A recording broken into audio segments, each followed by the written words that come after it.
Saat ini stroke merupakan penyebab kematian dan kecacatan nomor 1 di Indonesia. Sebetulnya stroke itu apa dan bagaimana cara mencegahnya? Faktor-faktor apa yang sangat mempengaruhinya? Stroke itu adalah suatu keadaan sindroma klinis di mana terjadi gangguan aliran darah di otak. Bisa terjadi karena sumbatan atau terjadi karena perdarahan yang memberikan gejala tergantung dari daerah otak yang terkena. Dan ini terjadi mendadak, ya, tidak ada tanda-tanda sama sekali, tapi langsung terjadi serangan.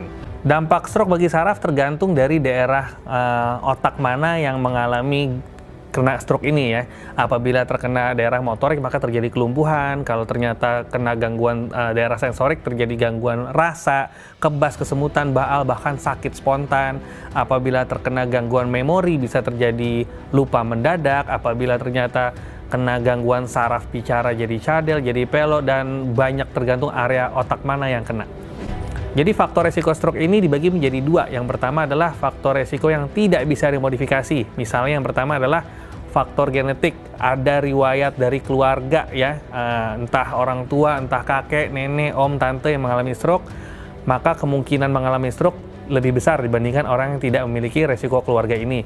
Yang kedua adalah usia. Seiring bertambahnya usia, maka kemungkinan terjadinya stroke lebih besar dibanding usia yang lebih muda. Yang ketiga adalah jenis kelamin.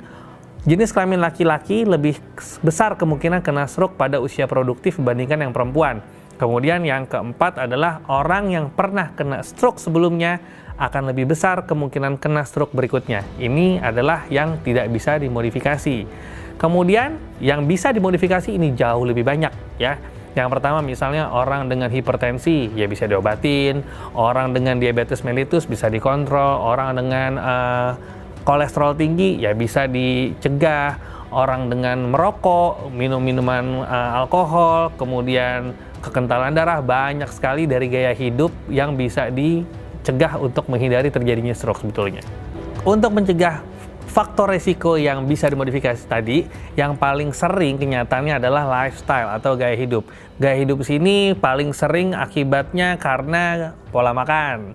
Yang kedua adalah malas bergerak. Jadi ini adalah yang paling sering menyebabkan penyakit-penyakit yang berakibat ke stroke tadi. Yang pertama adalah kita harus menjaga pola makan kita. Pola makan di sini adalah pola makan yang rendah karbohidrat, ya. Jadi rendah karbohidrat dan rendah lemak, ya. Dan usahakan juga konsumsi serat dan buah-buahan yang cukup banyak. Karena ini terkait juga dengan yang kita sebut nanti namanya sindroma metabolik. Sindroma metabolik itu jadi orang yang memiliki pola makan yang nggak bagus akan menyebabkan obesitas sentral atau gemuk di daerah perut.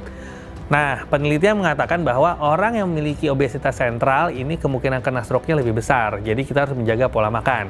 Kemudian, apabila makanan sudah dikonsumsi, maka makanan itu benar-benar memang harus digunakan dan kalori yang berlebih harus dibakar. Jadi, jangan sampai terjadi penumpukan kalori. Caranya dengan olahraga, gerak, ya. Jadi, jangan kita nggak mau gerak atau nggak mau olahraga. Jangan beralasan kita nggak mau olahraga karena nggak sempat gitu, ya. Tapi sempatkanlah memang untuk berolahraga.